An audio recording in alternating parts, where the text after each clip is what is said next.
ಎಲ್ರಿಗೂ ನಮಸ್ಕಾರ. ನಾನು ಇವತ್ತಿನ ವಿಡಿಯೋದಲ್ಲಿ ಗುಲಾಬ್ ಜಾಮೂನ್ ಮಾಡೋದು ತೋರಿಸ್ತಾ ಇದ್ದೀನಿ. ಲಾಸ್ಟ್ ವಿಡಿಯೋದಲ್ಲಿ ನಾನು ಹಾಲಿನ ಪೌಡ್ರಿಂದ ಮಾಡಿದ್ದು ಗುಲಾಬ್ ಜಾಮೂನ್ ತೋರಿಸಿದೆ. ಈ ಸರಿ MTR ಯೂಸ್ ಮಾಡಿಕೊಂಡೆ ಗುಲಾಬ್ ಜಾಮೂನ್ ನೋಡಿ ಸಾಫ್ಟಾಗಿ ಮತ್ತು ಸ್ಪಾಂಜಿ ಥರ ಬರಬೇಕು. ಆ ಥರ ಯಾವ ಥರ ಮಾಡೋದು ಅಂತ ನೋಡ್ಕೊಂಬರೋಣ ಬನ್ನಿ. ಆಗಿದ್ದರೆ ಇದಕ್ಕೆ ನೋಡಿ ನಾನು ಏನು ತೊಗೊಂಡಿದ್ದೀನಿ ಅಂದರೆ ಒಂದು 250 ಗ್ರಾಮ್ದು ನಾನು ಗುಲಾಬ್ ಜಾಮೂನ್ ಪೌಡ್ರ್ ತೊಗೊಂಡಿರೋದು. MTRದು ಯಾವುದಾದ್ರೂ ಆಗಿರಲಿ, MTR GRB ಯಾವುದಾದ್ರೂ ತೊಗೊಂಡ್ರೂ ಈ ಥರ ಮೆಥಡಲ್ಲಿ ಮಾಡಿದರೆ ನಿಜವಾಗ್ಲೂ ಸಾಫ್ಟಾಗಿ ಚೆನ್ನಾಗಿ ಬರುತ್ತೆ. ನಾನು ಇಲ್ಲಿ ಹಾಲು ಹಾಕ್ಬಿಟ್ಟು ನೋಡಿ ಈ ಬೆರಳಿಂದನೇ ಮಾತ್ರ ಕಲಿಸ್ಬೇಕು, ಕೈಯಿಂದ ನಾದಬಾರ್ದು ಯಾವುದೇ ಕಾರಣಕ್ಕೂ. ಈ ಥರನೇ ಲೈಟಾಗಿ ಕಲಿಸ್ತಾ ಇರಬೇಕು. ತುಂಬ ಕಲಿಸಿದ್ರೆ ಇದು ಜಾಮೂನು ಗಟ್ಟಿಯಾಗಿಬಿಡುತ್ತೆ. ಈ ಥರ ಸ್ಮೂತಾಗಿ ಹಿಂಗೆ ಕಲಿಸ್ಬಿಟ್ಟು ಲಾಸ್ಟಲ್ಲಿ ಈ ಥರ ನೋಡಿ ನೈಸಾಗೆಲ್ಲ ಉಂಡೆ ಮಾಡಿಬಿಟ್ಟು ಇಟ್ಟು ಒಂದು 10 ಮಿನಿಟ್ಸು ಅಷ್ಟೇ ನೆಂದರೆ ಸಾಕು. ಒಂದು ಚಿಕ್ಕದೊಂದು ಪಾತ್ರೆ ಮುಚ್ಚಿಬಿಟ್ಟು ಇಟ್ಟಿದ್ದೀನಿ. ಅದು ನೆನೆಯೋಷ್ಟೊತ್ತಿಗೆ ನಾನಿಲ್ಲಿ ಸಕ್ಕರೆದು ಪಾಕನೂ ರೆಡಿ ಮಾಡ್ಕೋತಾ ಇದ್ದೀನಿ. ನೋಡಿ ಇದಕ್ಕೆ ನಾನು 250 ಗ್ರಾಮ್ದು ನಾನು ಪೌಡ್ರ್ ತೊಗೊಂಡಿದ್ನಲ್ವ, ಇದಕ್ಕೆ ಒಂದು 800 ಗ್ರಾಮು ನಾನು ಸಕ್ಕರೆ ತೊಗೊಂಡಿದ್ದೀನಿ. ಸಕ್ಕರೆ ತೊಗೊಂಡು ನೀರು ಹಾಕ್ಕೋಬೇಕು. ಒಂದು ಅಂದಾಜಿಗೆ ಹಾಕ್ಕೊಂಡಿರೋದು, ಒಂದು ದೊಡ್ಡ ಗ್ಲಾಸಲ್ಲಿ ಅರ್ಧ ಗ್ಲಾಸ್ ನೀರು ಹಾಕ್ಕೊಂಡಿದ್ದೀನಿ. ಇದನ್ನು ಚೆನ್ನಾಗಿ ಕುದಿಸ್ಬೇಕು. ಚೆನ್ನಾಗಿದು ಕುದ್ದು ಸ್ವಲ್ಪ ಗಟ್ಟಿ ಅಂದರೆ ಸ್ವಲ್ಪ ನೀರು ಥರ ಇರುತ್ತಲ್ವ, ಸಕ್ಕರೆ ಎಲ್ಲ ಕರಗಿಬಿಟ್ಟು ಚೆನ್ನಾಗಿ ಒಂದು 10 ನಿಮಿಷ ಇದನ್ನು ಚೆನ್ನಾಗಿ ಕುದಿಸೋಣ.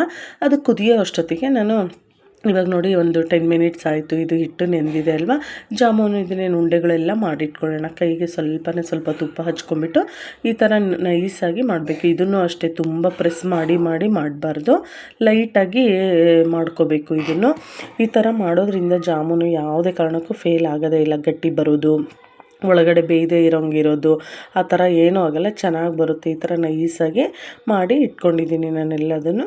ನೋಡಿ ಇವಾಗ ಸಕ್ಕರೆನೂ ಸಹ ಎಲ್ಲದನ್ನು ಚೆನ್ನಾಗಿ ಕುದೀತಾ ಇದೆ ಅಲ್ವಾ, ನಾನೆಲ್ಲ ಜಾಮೂನ್ ಮಾಡ್ಕೊಳ್ಳೋ ಅಷ್ಟೊತ್ತಿಗೆ ಸಕ್ಕರೆನೂ ಚೆನ್ನಾಗಿದು ಕುದೀತಾ ಇದೆ.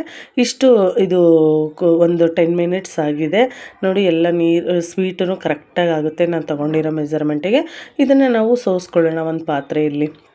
ಸಕ್ಕರೆಯಲ್ಲಿ ಏನಾದರೂ ಕಸ ಅದು ಇದು ಇರುತ್ತೆ ಅಂದ್ಬಿಟ್ಟು ಕಾಯಿಸ್ಕೊಂಡು ಮತ್ತೆ ಒಂದು 5 ನಿಮಿಷ ಇದು ಸೋಸ್ಕೊಂಡ್ಬಿಟ್ಟು ಮತ್ತೆ ಒಂದು 5 ನಿಮಿಷ ಚೆನ್ನಾಗಿ ಇದನ್ನು ಕುದಿಯೋಕ್ಕೆ ಬಿಡ್ತೀನಿ. ಇದು ಹೆಂಗೆ ಗೊತ್ತಾ, ತುಂಬ ನೀರು ಥರ ಇದ್ರೂ ಚೆನ್ನಾಗಿರಲ್ಲ. ಸ್ವಲ್ಪ ಚೆನ್ನಾಗಿ ಅದು ಸಕ್ಕರೆ ಅದು ನೀಟಾಗಿ ನೀರಲ್ಲೆಲ್ಲ ಚೆನ್ನಾಗಿ ಕುದ್ರೆ ಟೇಸ್ಟ್ ಚೆನ್ನಾಗಿ ಬರುತ್ತೆ. ಆ ಜ್ಯೂಸು ಜಾಮೂನ್ ಮೇಲೆ ಎಲ್ಲ ನೆಂದಿರುತ್ತಲ್ವ, ಅದು ಸಿರಪ್ಪು ಚೆನ್ನಾಗಿ ಬರುತ್ತೆ. ನೋಡಿ ಇವಾಗ ಚೆನ್ನಾಗಿ ಸಾಕು, ಇಷ್ಟ ಆದರೆ ಸಾಕು ಇದು. ಇವಾಗ ನಾನು ಏನದು ಉಂಡೆಗಳೆಲ್ಲ ಮಾಡಿ ಇಟ್ಕೊಂಡಿದ್ನಲ್ವ, ಇವಾಗ ಎಣ್ಣೆನೂ ಇಟ್ಬಿಟ್ಟು ಕರಿಯೋಕ್ಕೆ ಇಟ್ಕೊಂಡಿದ್ದೀನಿ.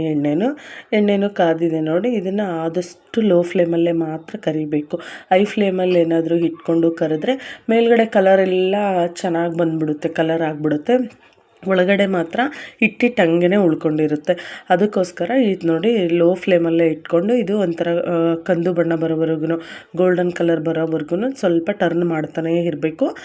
ನಾವು ಎಷ್ಟು ಚೆನ್ನಾಗಿ ಇದನ್ನು ಲೋ ಫ್ಲೇಮಲ್ಲೇ ಕರಿತೀವೋ ಜಾಮೂನ್ಗಳು ಟೇಸ್ಟ್ ಕೂಡ ಅಷ್ಟೇ ಚೆನ್ನಾಗಿ ಬರುತ್ತೆ. ಆಮೇಲೆ ಒಳಗಡೆ ಸಾಫ್ಟಾಗಿರುತ್ತೆ, ಎಲ್ಲ ಚೆನ್ನಾಗಿ ಬೆಂದಿರುತ್ತೆ. ಆಮೇಲೆ ಅದೇನು ನಾವು ಸಕ್ಕರೆದು ಇದು ಜ್ಯೂಸಲ್ಲಿ ಹಾಕ್ತೀವಲ್ವ, ಆ ಜ್ಯೂಸಲ್ಲೆಲ್ಲ ಚೆನ್ನಾಗಿ ಹೀರ್ಕೊಂಡು ಅಬ್ಸರ್ವ್ ಮಾಡ್ಕೊಂಡಿರುತ್ತಲ್ವ ಜ್ಯೂಸು, ಟೇಸ್ಟ್ ಮಾತ್ರ ಸಖತ್ತಾಗಿ ಬರುತ್ತೆ. ನೋಡಿ ಆದಷ್ಟು ನಾವು ಏನು ಅಂದರೆ ಕರಿಯೋದು ಮತ್ತು ಕಲಸೋದ್ರಲ್ಲಿ ಮೇನು ಅಂದರೆ ಈ ಥರ ಎಲ್ಲ ಚೆನ್ನಾಗಿ ಲೋ ಫ್ಲೇಮಲ್ಲೇ ಹಿಂಗೆ ಟರ್ನ್ ಮಾಡ್ತಾ ಚೆನ್ನಾಗಿ ಈ ಥರ ನೋಡಿ ಕಲರು ನೋಡ್ತಾ ಇದ್ದೀವಿ ಚೇಂಜ್ ಆಗ್ತಾ ಇದೆ. ಇದು ಹೆಂಗೆ ಗೊತ್ತಾ, ಸ್ವಲ್ಪ ಕಲರ್ ಡಾರ್ಕ್ ಆಗೋವರೆಗೂ ಕರಿಬೇಕು. ನಾವು ಸಕ್ಕರೆ ನೀರಲ್ಲಿ ಹಾಕ್ತೀವಲ್ವ ಜ್ಯೂಸಲ್ಲಿ, ಆವಾಗ ಕಲರು ಸ್ವಲ್ಪ ಅದು ಎಲ್ಲ ಜ್ಯೂಸ್ ಅಬ್ಸರ್ವ್ ಆದಮೇಲೆ ಏನು ಕಲರು ಸ್ವಲ್ಪ ಲೈಟ್ ಆಗುತ್ತೆ. ಸೊ ಹಂಗಾಗಿ ನಾನು ಸ್ವಲ್ಪ ಡಾರ್ಕ್ ಕಲರ್ ಬರೋವರೆಗೂ ಕರಿತೀನಿ, ಚೆನ್ನಾಗಿ ಅನಿಸುತ್ತೆ ಇದು. ನೋಡಿ ಇವಾಗ ಇಷ್ಟು ಕಲರ್ ಚೇಂಜ್ ಆಗಿದೆ ಅಲ್ವಾ. ಇವಾಗ ಇದನ್ನು ಎಲ್ಲದನ್ನು ಒಂದು ಬಟ್ಲಲ್ಲಿ ತೆಗ್ದು ಇಟ್ಕೋತೀನಿ ನಾನು. ಇಷ್ಟಾದರೆ ಸಾಕು, ಪರ್ಫೆಕ್ಟಾಗಿ ಬರುತ್ತೆ, ಕಲರೂ ಚೆನ್ನಾಗಿ ಬರುತ್ತೆ, ಬೆಂದಿರೋದನ್ನು ಸಕ್ಕತ್ತಾಗಿ ಬೆಂದಿರುತ್ತೆ ಒಳಗಡೆ ಎಲ್ಲ. ಇವಾಗ ಅದೇ ಥರ ನಾನು ಇನ್ನುಳಿದಿರೋ ಜಾಮೂನ್ಗಳನ್ನು ಎಲ್ಲದನ್ನು ಇದೇ ಥರ ಕರೆದು ಇಟ್ಕೋತೀನಿ. ಮೇನ್ ಇದು ಏನಪ್ಪ ಅಂದರೆ ಲೋ ಫ್ಲೇಮಲ್ಲಿ ಇಟ್ಕೊಂಡು ಕರಿಯೋದು ಮತ್ತು ನಾದೋದು. ಯಾವ ಥರ ನಾವು ಹಿಟ್ಟನ್ನು ಕಲಿಸ್ಕೋತೀವೋ ಅದೇ ಮೇನ್ ಇದರಲ್ಲಿ. ನೋಡಿ ಇದೇ ಥರ ನಾನು ಕಲರ್ ಕೂಡ ಅದೇ ಚೇಂಜ್ ಆದಮೇಲೆ ತೆಗ್ದೆ. ಎಲ್ಲ ಜಾಮೂನ್ಗಳನ್ನು ನಾನು ಇದೇ ಥರ ಲೋ ಫ್ಲೇಮಲ್ಲೇ ಇಟ್ಕೊಂಡು ಮಾಡಿ ಎಲ್ಲದನ್ನು ತೆಗ್ದು ಇಟ್ಕೊಂಡಿದ್ದೀನಿ ಒಂದು ಬಟ್ಲಲ್ಲಿ. ಆಮೇಲೆ ನಾವು ತಕ್ಷಣ ಬಿಸಿದನ್ನೇನು ಕರೆದಿರ್ತೀವಲ್ವ ಅದನ್ನು ತಕ್ಷಣ ಹಾಕಬಾರ್ದು.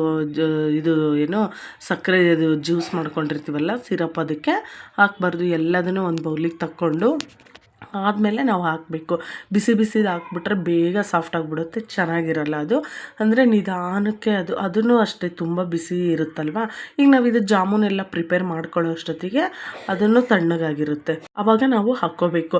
ಅದು ಸ್ವಲ್ಪ ತಣ್ಣಗಾಗಿರುತ್ತೆ. ಆಮೇಲೆ ಇದನ್ನು ಸ್ವಲ್ಪ ತೆಗ್ದು ಇದು ಒಂದು ಸ್ವಲ್ಪ ತಣ್ಣಗಾಗಿರುತ್ತಲ್ವ, ತುಂಬ ತಣ್ಣಗಲ್ವ. ಅದನ್ನು ಅಷ್ಟೇ, ಇದು ಜಾಮೂನ್ ಕರಿಯೋಷ್ಟೊತ್ತಿಗೆ ಒಂದು 5ರಿಂದ 7-8 ನಿಮಿಷ ಆಗಿರ್ಬೋದು.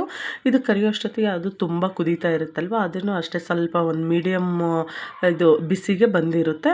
ಆವಾಗ ಇದನ್ನೆಲ್ಲದನ್ನು ತೆಗ್ದು ನಾವೇನೋ ಒಂದು ಬಟ್ಲಲ್ಲಿ ಇಟ್ಕೊಂಡಿರ್ತೀವಲ್ಲ, ಆಮೇಲೆ ಇದನ್ನು ಹಾಕಬೇಕು ಆ ಜ್ಯೂಸ್ ಒಳಗೆ. ಆ ಥರ ಹಾಕೋದ್ರಿಂದ ಅದು ನಿಧಾನಕ್ಕೆ ಹೀರ್ಕೊಂಡು ಟೇಸ್ಟು ಸಕ್ಕತ್ತಾಗಿ ಬರುತ್ತೆ.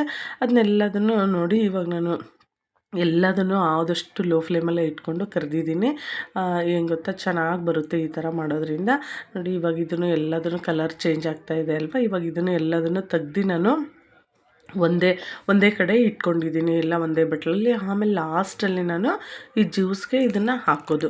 ಈ ಥರ ಮಾಡೋದ್ರಿಂದ ಟೇಸ್ಟ್ ಜಾಮೂನ್ದು ಸೂಪರಾಗಿ ಬರುತ್ತೆ. ಆಮೇಲೆ ಸಾಫ್ಟಾಗಿರುತ್ತೆ, ನಿಜವಾಗ್ಲೂ ಎಷ್ಟು ಚೆನ್ನಾಗಿ ಬರುತ್ತೆ ಗೊತ್ತಾ. ಸೇಮು ನಾವೇನು ಹೊರಗಡೆ ತಗೋತೀವಲ್ವ ಅದೇ ಥರ ಒಳಗಡೆ ಸ್ಪಾಂಜಿ ಇರುತ್ತೆ, ಹೊರಗಡೆ ಕಲರ್ ಕೂಡ ಸೂಪರಾಗಿರುತ್ತೆ.